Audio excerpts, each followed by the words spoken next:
வணக்கம். சில நாட்களின் பின்னலான அடுத்த சந்திப்பு. நவராத்திரி நவராத்திரி என்னை கொஞ்சம் பிஸியாக வச்சிருந்துட்டுது. அம்மையும் அப்பனும் வேறு இல்லை. அப்பனைத்தான் நான், அப்பனின் பக்தை தான் நான். ஆனால்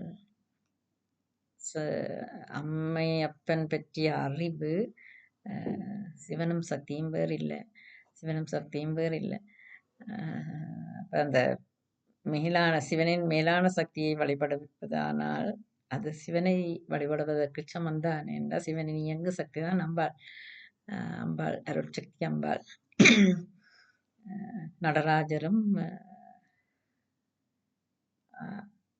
அம்பாளின் மேலான, அதாவது லலிதா திரிபுர சுந்தரியும் வேறு வேறு இல்லை.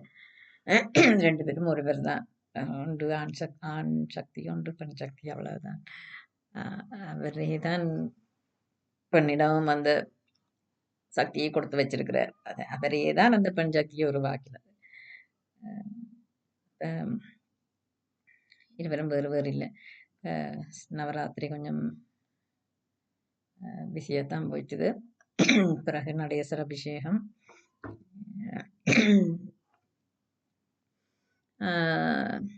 இன்றைக்கு நாங்கள் பார்க்க இருப்பது சூரிய வழிபாடு. சூரிய வழிபாடு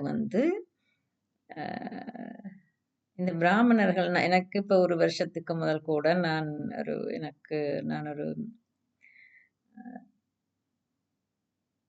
வருடம் கற்றபோது அப்போ இந்த சூரிய வழிபாடு அவருக்கு கொஞ்சம் விஷயங்கள் கொஞ்சம் தெரியும். அப்போ பிராமணர்கள் ஏன் காயத்ரி ஜபம் செய்கிறார்கள் என்று கேட்டபோது அது கலியுகத்தை தான் அவ குறிப்பிட்டார். எனக்கு அதுக்குள்ள ஒரு நடுக ஒரு உள்ளூர ஒரு கேள்வி இருந்தது. மேலான பரம்பொருள் சிவனோ சக்தியோ விஷ்ணுவோ பிள்ளையாரோ முருகனோ ஒன்றெல்லாம் இருக்க, சூரிய வழிபாடு ஒரு 6வது சமயமாக ஆதிசங்கரர் உண்மையிலேயே கையிலிருந்து வந்தவர் என்றுதான் பலரோட கூற்று. அதுவே எனக்கு உள்ளுக்குள்ள ஒரு உள்ளூர ஒரு நடுக ஒரு கேள்வி. எனக்கு அந்த நம்பாமை இல்லை. ஆனால் அதுன்ற அந்த அடி ஆழத்தை நான் நடுக தேடிக்கொண்டிருக்கிறேன். நான் அதுன்ற உண்மையான இதை நான் சரியாக உணர்ந்து கொள்ளணும். ஒவ்வொரு விஷயத்தையும் நான் எப்படி அதை அடிப்படையான உண்மையாக உணர்ந்து கொள்ளணும் என்ற ஒரு தேடல் இருக்கிறது. நாங்கள் எதை தேடுகிறோமோ அது எப்படியாவது ஏதாவது ஒரு கட்டத்தில் எங்களை தேடி வரும். நாங்கள் எதை உண்மையாக தேடுறோமோ அதில் நாங்கள் சிறப்பாக வருவோம். இப்போ நாங்கள் இந்த ஒரு தேடல் எனக்கு இருந்தது. அது அவட அந்த குருவிடம் கேட்டபோது அவ சொன்ன விஷயம் கலி. அதாலதான் பிராமணர்கள் 3 நேரம் காயத்ரி ஜபம் செய்ய வேண்டிய தேவைன்னு சொன்ன. அவ சொல்லிக்க அதுவும் எனக்கு கேட்கக்கூடியதா இருந்தது. ஆனா எனக்கு ஜோதிட அறிவு இருக்கிறபடியா அதோட நான் தொடர்படுத்தி பார்க்க அது விலகாலமா இருந்தது தான். நான் விலகாலமா அந்த விளக்கம் வரையிலே இந்த வருஷம் கொஞ்சம் பல விஷயங்கள் கூட எனக்கு விளக்கம் வந்தது. அந்த விதத்துல தான் எனக்கு அது புரிஞ்சுது. அதாவது 6வது சமயமா சூரிய வழிபாட்டை எங்களுக்கு ஆதிசங்கரர் தந்ததும், வட மாநிலங்கள்ல ஒன்றுல சூரிய கோயிலே இருக்கு. பெருஞ்சூரிய கோயில். அது பெரிய ஒரு கட்டிடக்கலையில சிறந்த ஒரு சூரியனார் கோயில் ஒன்று இருக்குது. அதெல்லாம் எங்கட சாஸ்திரங்கள்ல கடவுள் எங்களுக்கு சில விஷயங்களை ஆதாரங்கள் மூலம், அதாவது கட்டடங்கள் மூலமாக, கோயில்கள் மூலமாக தந்து விட்டுட்டு போயிருக்கிறேன்னா இப்போவாது ஒரு கட்டத்துல நாங்கள் அதை நம்புறதுக்கு இல்லையா, இதுகள் எல்லாம் இல்லாட்டி எங்களுக்கு அந்த நம்பிக்கை வராது சில விஷயங்கள்ல. அது சில விஷயங்கள் நாங்கள் எங்களோட முன்னோர்கள் செய்து விட்டது தாங்களா செய்ததில்லை. யாரும் எந்த மன்னனும் தானாக செய்யல. எல்லாம் சாஸ்திர அறிவு, தெய்வம், ரிஷிகள் மூலமாக மன்னர்களுக்கு அறிவுறுத்தித்தான் அதுகள் எல்லாம் வந்ததை ஒழிய ஒன்றும் மனித முயற்சி கிடையாது. எல்லாம் கடவுள் கருணையால மக்களுக்கு, உயிர்களுக்கு, எங்களுக்கு மனிதர்களுக்கு தந்து விட்டு போன சொத்துக்கள் இவை. அதை நாங்க முதல் சாஸ்திர அறிவை நம்ப வேணும். சரியோ அது பிராமணன் குணம்தான், ஆரியன் குணம்தான், அவன் குணம்தான், இவன் குணம்தான்ண்டா எந்த ஆரியனாலையும் எங்கிருந்து வந்தானோ அங்க இந்த கோயில்களை கட்ட முடியலையே, இந்த சாஸ்திரங்கள் அங்க இல்லையே, இந்த மந்திரங்கள் அங்க இல்லையே, என்னண்டு இங்க நிலைச்சது? எங்கிருந்து வந்தானோ அங்கதானே முதல் இருக்க வேணும். இப்ப அரேபியர்கள் வந்தார்கள், அரேபியா அப்பவும் அங்கதான் இருக்குது. அவர்களோட எச்சங்கள் தான் இங்க இருக்குது. ஆனா பிராமணன் அங்கிருந்து வந்தா அங்க அவன் எச்சம் எங்க? எங்க அவன் எச்சம்? அந்த எச்சம் அங்க இருக்கா? இல்ல. சரியா? அப்ப எங்க இருந்து ஒரு இனம் வந்ததோ அந்த இடத்துல அவர்கள் ஆரம்பித்த இடத்துல அவர்களுடைய எச்சம் கட்டாயம் இருக்க வேணும். அதற்கான ஆதாரங்கள் இருக்க வேணும். ஒன்றும் இல்லாம அங்கிருந்து வந்தான், அங்கிருந்து வந்தான், அங்கிருந்து வந்தான் என்று நாங்கள் சரி விடுங்க. அகத்தியர் எங்கிருந்து வந்தார்? வடக்கிருந்து தான் வந்தார். தென்னகத்தவர் இல்ல. அகத்தியர் தென்னகத்தவர் இல்லை. அகத்தியர் தென்னகத்தவரே இல்லை. திருமூலரை சொல்லுவார்கள். திருமூலர் எங்கிருந்து வந்தவர்? எங்கிருந்து வந்தவர்? வடக்கிருந்து தான் வந்தவர். அவர் வந்த இடத்துல தான் மூலண்ட உடலுக்குள்ள புக வேண்டி வந்ததால அவர் மூலண்ட உடல்ல பிறகு தங்க வேண்டி வச்சதே சிவன் தான். சரியா? அவரை அது அதாவது எங்களுக்கு சில ஞானங்களை சொல்றதுக்காக, சில விஷயங்களை சொல்றதுக்காக. உண்மையிலேயே இந்தியாவின் அமைப்புப்படி தென்னகம் வந்து ஒடுங்கிய இடம், வடக்கு வந்து அகண்ட இடம், தென்னகம் ஒடுங்கிய இடம். அந்த ஒடுக்கம் வந்து கேது தாக்கத்தை குறிக்கிறது, கேதுவை குறிக்கிறது. இப்ப ஞானத்துக்குரியதுதான் கேது. ஆனா கேது தனிச்சிருந்தா அந்த ஞானம் வராது. ஏனென்றா தலையற்றது கேது, தலையற்ற வால் கேது. இப்ப அதால அதுக்கு ஞானம் வராது. ஆனா ஆனா அது எந்த கிரகத்தோட சேர்ந்திருக்குதோ அங்கதான் ஞானம் வரும். அதாலதான் தென்னகத்துல இனி இல்லைன்ற சித்தர்களும் இருந்தது தென்னகத்துல, இனி இல்லைன்னா மூட கூட்டம் இருக்கிறதுன்னு தென்னகம்தான். காரணம் அந்த தனிச்ச கேது அஞ்ஞானத்துக்கும் கேதுதான், ஞானத்துக்கும் கேதுதான். தலையில்லாம தனிச்ச கேது இருக்கும்போது அது அஞ்ஞானம். அதால ஒரு உண்மையான ஞானத்தை கண்டுபிடிக்க முடியாது. சரியா? அது ஏதாவது ஒரு கிரகங்களோட சேர்ந்து இருக்கும் போதுதான் அந்த கேது அந்த கிரகம் சார்ந்து உள்ள ஞானத்தை எல்லாம் கொடுக்கும். ஏன்னா அந்த கிரகத்துக்குரிய தேவன் வந்து தலையோடு இருக்கிறார். இந்த கேது அந்த ஞானத்தை பூர்த்தி செய்யும். அதாலதான் தென்னகத்துல மிக உயர்ந்த சாஸ்திர அறிவுள்ளவர்களும் தென்னகத்தை தான் இருந்தார்கள். அதனால்தான் சைவ சித்தாந்தம் தென்னகத்தை உருவானது. அதே நேரம் முழு மட்டைய கூட்டங்களும் இருக்கிறதும் இந்த தென்னகத்துல தான். சரியா? ரெண்டும் உள்ளது இந்த தென்னகம். சரி, அதை விடுவோம். இப்ப சூரிய வழிபாட்டுக்கு வருவோம். இந்த சூரியன் வந்து உண்மையிலேயே 5ஆம் பாவம். சரியா? 5ஆம் பாவம். நான் இது உண்மையிலேயே மற்ற இதுல சரி. அதாவது என்னுடைய ஜோதிட சேனல்ல தான் இது பதிய வேண்டும். அதிலேயே பதிஞ்சு விடுறேன். நான் இதை ஆன்மீக சேனலுக்காக எடுத்துக்கொண்ட விடையா. ரெண்டுலையுமே போட்டு விடுறேன், 2 பேருமே பார்க்க. ஆனால் இது 5ஆம் பாவம். சூரியன் 5ஆம் பாவம் பூர்வ புண்ணியத்தை தாரது. ஒரு முன்னோர்கள், அதாவது பூர்வ புண்ணியத்தை குறிக்கிறது. ஆத்மகாரகன், பித்ருகாரகன், ரெண்டுமே இந்த சூரியன் தான். 5ஆம் பாவ சூரியன். சூரியன் தான் அதுக்கு காரணம். ஆத்மகாரகனும் சூரியன் தான், காரகனும் சூரியன் தான். இந்த ரெண்டுமே இல்லாம நாங்க எதையுமே முன்னோக்கி போக முடியாது. எங்களோட வாழ்க்கை சிறக்கணும், எங்களோட ஆத்மா ஸ்ட்ராங்கா இருக்கணும். எங்களோட ஆத்மா ஸ்ட்ராங்கா இருக்கணும். பித்ருக்களுக்கான விஷயங்கள் ஸ்ட்ராங்கா, அதாவது முன் ஜென்ம பாவ புண்ணியங்கள் கணக்கு கர்மா நல்ல விதத்தில் இருக்கணும் என்றால் நாங்கள்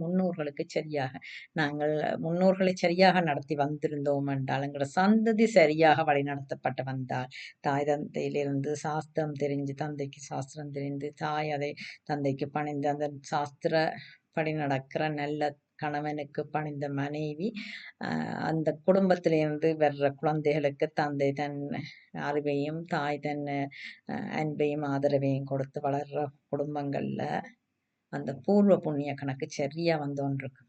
சரியா? சூரியனின் ஆசியும் ஆத்மாவும் சரியா இயங்கி கொண்டிருக்கும். எங்க அது நாங்க பிழைச்சதுண்டா எங்கட மேற்குலக, அதாவது மேற்குலகம் மட்டுமில்ல, எல்லா வெளியுலக ஆதிக்கம் வந்த பிறகுதான் நாங்கள் இதுகளை இழந்தது. அந்த இழப்பு தான் இன்றைக்கும் எங்களை அதில் மீள முடியாமல் இருக்குது. ஆனால் நாங்கள் சரி செய்யலாம், நினைச்சா சரி செய்யலாம். மனம் உண்டானால் இடம் உண்டு. நாங்கள் எப்படி சரி செய்யணும்னு சொன்னா, முன்னோர்களுக்கான சரியான விஷயங்களையும், அதாவது எங்களோட சாஸ்திரங்கள முதல்ல நம்பணும். சாஸ்திரங்கள முடிஞ்ச அளவு பின்பற்ற வடக்கன் பான் பராக் வாயனண்டு வடக்கன நீங்க திட்டுறீங்கள். ஆனா, வடக்கர்கள நான் அவதானித்த விதத்துல, எங்களோட தமிழ் கூட்டம் தான் இந்த சாஸ்திரங்கள கைவிட்டு, முட்டாள்களா கோயில்கள்ல எதுக்காக கோயிலுக்கு போறோமே என்று தெரியாம, கோயில்கள்ல கிடக் பார்க்குற கூட்டங்கள்ல முழு கேவலமான கூட்டம் எங்கட கூட்டம் தான். வடக்கர்கள் அதிகம் சாஸ்திரம் தெரிஞ்சிருக்கிறார்கள்.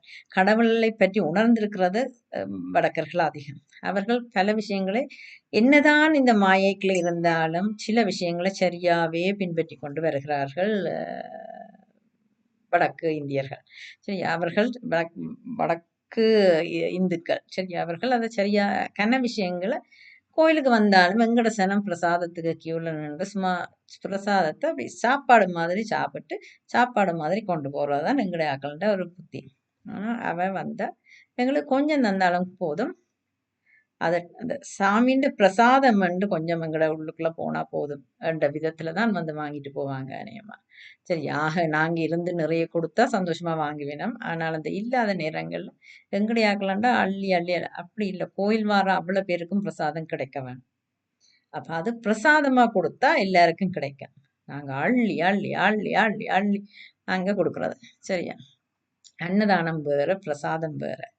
சரியா? அன்னதானம் வேற. அன்னதானம் வேற நடத்துங்க. அது நீங்கள் அன்னதானமா கொடுக்கறது. பிரசாதம் என்று கொடுக்க இல்ல வர்ற எல்லாருக்கும் கிடைக்க வேணும். முன்னுக்கு வர எல்லாருக்கும் சாப்பாடு கணக்கு கொடுத்துட்டு மற்றாக்களை கொடுக்காம போகக்கூடாது. ஆனா கணக்க விஷயங்களை நாங்க வடக்கர்கள்ல இருந்து கற்றுக்கொள்ள வேண்டியது. ஆனா நாங்கள் ஒரு கேவலமான இனமாக போய்க்கொண்டே இருக்கிறோம். அது எங்களுக்கு தான் நல்லது இல்லையே ஒழிய அதை யார் புரிஞ்சு கொள்ள போறீங்களோ தெரியும். சரி, இப்ப சூரிய வழிபாடு. இப்ப நாங்கள் சூரிய நமஸ்காரம் பண்ணோடனே இப்ப யோகா தான் எல்லாத்தையும் கொண்டு வர்றது. சூரிய யோகாசனம் அதைத்தான் செய்யணும். அதுதான் சூரிய வழிபாடு. அது நல்லது. யோகாசனம் ஒரு எப்போதும் நல்லது. அது காலமில செய்யக்க இன்னும் உடலுக்கு நல்லது, புத்துணர்ச்சி. ஆனால் அது ஆன்மாவுக்கு முழு நன்மையை செய்ய போறதில்லை. சூரிய யோகாசனம் ஆன்மாவுக்குரியது இல்லை, உடலுக்குரியது. அது உடலுக்குரியது. சரியா? உடல் ஆரோக்கியத்துக்குரியது. ஆமா. சரி, அது சரி.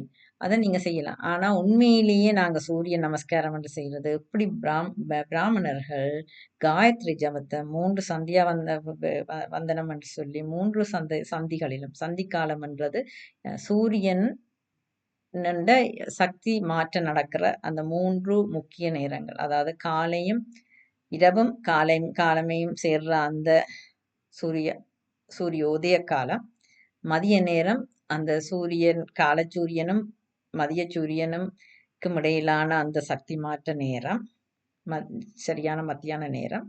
அடுத்தது பின்னேரம் எங்கட பகல் பொழுதும் இரவு பொழுதும் சந்திக்கிற அந்த மாலை பொழுது, சூரிய அஸ்தமன காலம். இந்த 3 நேரம் சந்தியா வந்தனம் அவர்களுக்கு கட்டாயம் என்னன்னு கேட்டா, அந்த சூரியன் சக்தி மாற்றத்தால வார இதுகளை அவர்கள் அந்த மாற்றத்தை ஆன்மாவில் மாற்றம் ஏற்படுத்தாம ஸ்திரப்படுத்துறதுக்கு கடவுளை அது சூரியனை அது ஒரு வழிபாடு. அது வழிபாடு. நாங்கள் சும்மா யோகாசனம் என்று உடம்புக்காக செய்கிற விஷயம் இல்லை. சூரிய நமஸ்காரம் என்று சரியா? இப்ப நாங்கள் சாமியை எப்படி கும்பிடுறோமோ அப்படி நாங்கள் சூரியனை கும்பிட்டு இது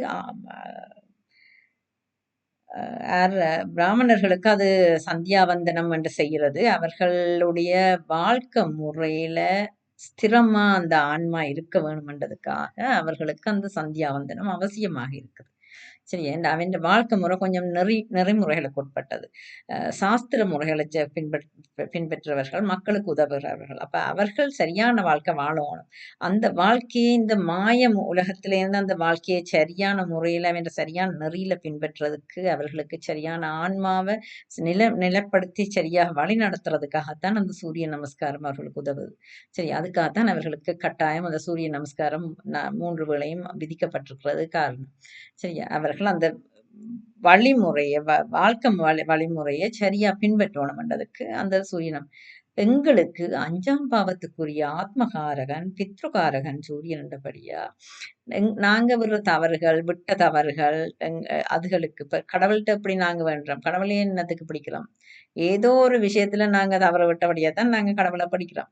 எங்கட இதுல முன் ஜென்மங்கள்ல இருக்கிற குறைபாடுகளால எங்கட பிறவியல்ல ஏற்படுற எதிர்விளைவுகளைத்தான் தவிர்க்கிறதுக்கு குறைக்கிறதுக்காகத்தான் அதே வழிபாட்டு முறையை நாங்க சூரியனுக்கு செய்ய வேணும். சூரியன் அதாலதான் 6வது கடவுளாக முழுமுதற் கடவுளாக சூரியனை வச்சிருக்கிறார் ஆதிசங்கரர். 6 மாதங்களை போடையக்க சூரியனை சேர்த்து நான் அதை எனக்குள்ள ஒரு எல்லா கிரகங்களும் இருக்கே கதையின் சூரியனை மட்டும் போட்டிருக்குது. மிச்சம் 5 கடவுளையுமே என்னால ஏற்கக்கூடியதா இருந்தது. அது பெருங்கடவுள்கள்ல ஒவ்வொருத்தர ஒரு குடும்பம். அம்மை, அப்பன், பிள்ளைகள், மாமன் நண்டு, அது ஒரு குடும்பம். இதேன் சூரியன் அதுக்குள்ள வந்தாருன்ற ஒரு கேள்வி எனக்கு நடுக இருந்தது. ஆனா இப்பதான் அந்த தெளிவு கிடைச்சது. காரணம் நானே இப்ப சூரிய வழிபாடு செய்யறேனா. சூரிய வழிபாடு ஒவ்வொரு நாளும் நாங்க செய்யறது எங்களோட ஆத்ம சக்திக்கு நல்லது. எங்களோட பித்ருக்களுக்கான பித்ருகாரகன்படியா எங்களுக்கு அதுல இருக்கிற சில விஷயங்களையும் நாங்கள் சூரியன் மூலமாக நாங்கள் சில விஷயங்களை நிவர்த்தி செய்யலாம். சூரியன் ஆசி அது எங்களுக்கு வேணும். இனி சூரியன் தான் எல்லாத்துக்குமே 9 கிரகங்களுக்குமே, அதாவது 7 கிரகங்கள், 9 கிரகம் இல்லை, அடுத்த 2 கிரகம் இல்லை. ஆனால் அது தன்னுடைய தான் இருக்கிற இடம் சார்ந்தும் கிரகம் சார்ந்தும் தான் அந்த பலன்கள் வாரது. அப்ப நாங்கள் வழிபட வேண்டியது சூரியனாலதான் எல்லா கிரகங்களுக்கும் சக்தியே கிடைக்குது. பூமியில விளைச்சலுக்கு நாங்கள் வாழ்றதுக்கு சூரிய சக்தி இல்லாம வாழ இயலாது. ஒரு இருண்ட கிரகத்துல வாழ இயலாது. சனி கிரகத்துல நாங்க போய் வாழ இயலாது. சனிக்கிரகம் இருண்டது. சனி கிரகத்துக்கு சூரிய ஒளி கிடைச்ச போதும் அங்க இருக்கிற நிலைமை அவ்வளவு நல்லது இல்லை. ஆனா சூரியனாலதான் எல்லாம் எங்களுக்கு. அதால அந்த சூரிய கிரகணம் சந்திர கிரகணம் மூலம் நேரங்கள்ல நாங்கள் எங்களுக்கு பாதுகாப்பை தேடிக்கொள்றதுக்காக கோயில்களை போட்டுறதும் சில விஷயங்களை கடைப்பிடிக்கிறதும் அந்த சூரியன் மறைக்கப்படுறதால வர தாக்கங்களை குறைக்கிறதுக்காக. அப்ப சூரிய சக்தி மிக மிக முக்கியமான ஒன்று. எங்களோட கண்கள்லையும் வலது கண் சூரியன், இடது கண் சந்திரன். இப்ப வலது கண் இடது கண் பாதிக்கிறத பொறுத்து எந்த கிரகத்துல பாதிப்பு ஏற்பட்டிருக்கிறன்ற கூடி நாங்க சொல்லலாம். அப்ப சூரியன் மிக முக்கியமான ஒரு கிரகம். சந்திரனுக்காகத்தான் சிவன் சந்திரனை பிறைய அதுலேயும் 3ஆம் பிறை, அது ஒரு வெரி ஸ்பெஷல். அதை பற்றி இன்னொரு நாளைக்கு பேசுவோம். அப்போ 3ஆம் பிறையை சூடி இருக்கிறார். கங்கை நீர் சந்திரன் நீரையும் சந்திரன் தான் குறிக்கிறது. இப்போ கங்கையை சூடி இருக்கிறார் தலையில. உண்மையொரு பாகனாக இருக்கிறார். அம்பாள் சந்திரனுக்கு உரியவர். அப்படி அப்ப ஆனா எல்லாத்துலேயும் ஆத்மா தான் முக்கியம். உடம்புக்கும் மனத்துக்கும் தான் சந்திரன் காரணம். எங்கள்ல ஆத்மாவுக்கு காரணம் சூரியன். அந்த ஆத்மா தான் நாங்க பிறவிகளா அடுத்தடுத்த பிறவிகளா எடுக்கிறது. புது புது பிறவிகளா புது உடம்புக்கும் புது மனத்துக்கும் தான் சந்திரனை ஒழிய ஆத்மாவுக்கு காரணம். ஆத்மா தான் கர்மாவை காவறது. ஆத்மாவுக்குத்தான் எல்லாமே. இப்ப ஆத்மாவுக்கு காரணமானவன் சூரியன். அதனால சூரிய வழிபாடு எல்லாருக்குமே இல்லை. 5ஆம் பாவத்தை பலப்படுத்துறதுக்கு சூரிய வழிபாடு மிக மிக முக்கியம். பிள்ளைகளுக்கு சந்ததிக்கு எல்லாத்துக்கும் சூரிய வழிபாடு நல்லது. அதுக்கு நாங்கள் ஒவ்வொரு நாளும் காலை சூரியன் தான் சிறப்பு. சூரிய வழிபாட்டுக்கு ஒரு பித்தளை சின்ன பாத்திரத்துக்குள்ள குட்டி செம்பு மாதிரி இருந்தா போதும். அதுக்குள்ள தண்ணி எடுத்து அதை சூரியனை நோக்கி இரு கைகளாலும் தண்ணியை பார்த்து சூரியனை நோக்கி கீழே நிலத்துல பார்த்து அர்க்கியம் சமர்ப்பியாமி என்று சொல்றது. சரியா? சூரியனுக்கு தண்ணியை சமர்ப்பிக்கிறது அர்க்கியம் சமர்ப்பியாமி என்ற சமர்ப்பிக்கிறேன். அகம் அர்க்கியம் சமர்ப்பியாமி தான். இது சமஸ்கிருத வார்த்தை. சூரியன் ஒரு தேவர்களில் ஒருவர். தேவர்கள் கடவுளின் பாஷை சமஸ்கிருதம் தான். காரணம் அந்த நீங்கள் சமஸ்கிருதம் படிச்சீங்களா எங்கள்ல எல்லாம் பானா தானா கானா வேற என்ன டானா எல்லாம் ஒவ்வொன்று தான் இருக்கு. ஒவ்வொரு எழுத்துக்கள் தான் இருக்கு. ஆனா சமஸ்கிருதத்துல இது ஒவ்வொன்றுக்கு 4 வேறுபாடு 4 கா இருக்கு, 4 த இருக்கு, 4 ட இருக்கு, 4 ப இருக்கு. இதெல்லாம் என்ன காரணம்? 4 ச இருக்கு. நாங்கள் உங்கள ஒரு சானா தான் இருக்குது. ஆனா அங்க 4 4 ச இருக்குது. சரியா? அப்ப ஒவ்வொன்றுக்கு 4 எழுத்து இருக்கு. 4 ஒவ்வொரு விதமான உச்சரிப்பு. 4 விதமான உச்சரிப்பு. சரியா? இப்ப நாங்க காகம் மண்டா கா ஹ ம் காவன்னா சரி க ஆ கா ஹ அண்டு என்னன்னு சொல்றோம். கா கம்மண்டுலாம் சொல்லணும். காவன்னா கானா, உம்மன்னா தான் நாங்க கா கம்மண்டு எழுதுறது. ஆனா கா கம்மண்டு சொல்றோமா? காக்கம், காக்கம், காக்கம். யாராவது காக்கம்ன்னு சொல்றீங்களா? இல்ல. காகம். அந்த ஹ எங்க இருந்து வருது? அந்த ஹ தமிழ்ல இல்ல. சரியா? சலையும் நாங்கள் 4 ச இருக்கவே இல்ல. எங்களுக்கு ஒரு ச தான். சட்டிக்கொண்டு சொல்லுவோம். வேற என்ன? அப்படி அந்த வெவ்வேறு இதுக்கு நாங்கள் வேற உச்சரிப்ப சொன்னாலும் ஒரே எழுத்த தான் எழுதுறோம். ஆனா சமஸ்கிருதத்துல அப்படி இல்ல. வெவ்வேறு எழுத்து இருக்கு. அது அதுக்கு அந்தந்த உச்சரிப்புக்குரிய எழுத்து இருக்கு. அதுதான் அந்த சமஸ்கிருதத்தோட சிறப்பு. சரியோ? தமிழ் தான் பெருசு. தமிழ்ல 247ண்டா, சமஸ்கிருதத்த அத விட மேலதிகமான எழுத்துக்கள் இருக்குது. ஏன்டா எங்களுக்கு அடிப்படை 12 உயிரெழுத்துக்கள், 18 மெய்யெழுத்துக்கள். அந்த 12 தர 18 தான் 247 தருது. ஆனா அவர்கள்ல 12 இல்ல. 15 உயிரெழுத்துக்கள், மெய்யெழுத்துக்கள் இன்னும் பல. அப்ப அது 12 ப ப அப்ப அங்க கூடத்தான் வருது. சரியா? அ 51 மெயின் எழுத்துக்கள், 51 இல்ல. சரியா? சமஸ்கிருதத்துல. இங்கெல்லாம் அப்படி இல்ல. 18ம் 12யும் கூட்டுனா 30 தான் அடிப்படை எழுத்துக்களா வருது. அங்க 51 அடிப்படை எழுத்துக்கள் இருக்குது. அப்ப யோசிச்சு பாருங்க, எது கூட எழுத்துண்டு, எழுத்து வயசு கூடவே அங்கதான். சரியா? இனி சொல்லுகள் எல்லாமே அது அந்த அமைப்புகள் இதெல்லாம் படிச்சா தான் தெரியும். சரி, அத விடுங்க.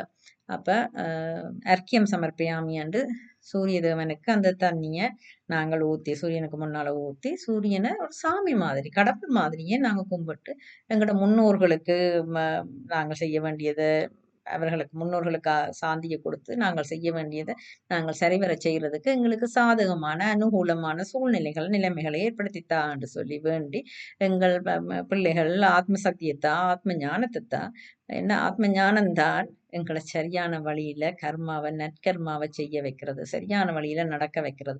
பாவ கர்மாக்கள நாங்க தேடாம இருக்கிறதுக்கு எங்களுக்கு ஆத்ம ஞானம் இருந்தா தான், நாங்க அதுகள உணர்ந்து செய்வோம். இல்லையா அன்றைக்கு ஆத்ம ஞானம் இல்லாதபடியாத்தான் இவ்வளவு பாவங்களையும் செய்து போட்டு இந்த என்ன செய்யறது? அதாவது கேடுகெட்டவர்கள் எல்லாம், அதாவது சரியாக வாழாதவர்கள் எல்லாம் நன்றாக வாழ்ற மாரி சோக்கு பண்ணி வாழ்கிறார்கள். அது இல்ல வாழ்க்கை. அது இந்த ஜென்மத்துல நீங்க வாழ்ந்துட்டு போவீங்க. ஆனா முடிஞ்ச அப்புறம் தான் தெரியும். நீங்க என்ன வாழ்க்கைய வாழ்ந்துட்டு எப்படி போறீங்களோ, இனி அடுத்த பிறவிய எப்படி எடுக்க போறீங்களான்ட்டு. சரியா? கனபேர் நல்லா வாழ்ற மாரி தான் பெரிய ஆடம்பரமா நடக்குது. ஏதோ தாங்கள் நல்லா வாழினம், மற்றாக்கள் ஏதோ அப்படி இல்ல வாழ்க்கை. அப்படி வாழ்றாக்கள பார்த்தா அவைன்ற வீடுகளுக்குள் நிறைய விஷயங்கள் இருக்குது. ஆனா அவைக்கு தெரியாம இருக்குது. அவைக்கு தெரியாம இருக்குது. அவ களி இந்த களி மாயே அவைன்ற கண்ண மறைச்சு நிக்குது. அவ ஷோவா வாழினம் தான். வசதியா வாழினம் தான். பணம் வருது தான். சரியா? அவர்களுக்கு நிறைய ஆதரவு இருக்கு. என்ன எல்லாம் எல்லா கேடுகெட்ட கூட்டமும் ஒன்று கொண்ட ஆதரவு.